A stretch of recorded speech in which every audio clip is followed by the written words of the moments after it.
সেদিন মুসা আলাইহিসসালাম পাহাড়ে গিয়েছিলেন আল্লাহর সাথে কথা বলতে, আর সেই সুযোগেই শুরু হলো এক ভয়ঙ্কর ষড়যন্ত্র।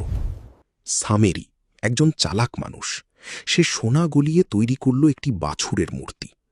কিন্তু শুধু মূর্তি বানিয়েই সে থামেনি।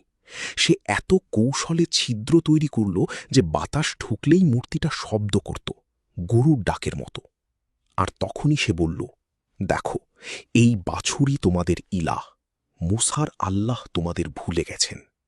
মানুষ বিভ্রান্ত হয়ে গেল। চোখের সামনে কথা বলা মূর্তি দেখে অনেকে সত্যিই ভাবল এটাই বুঝি সত্য।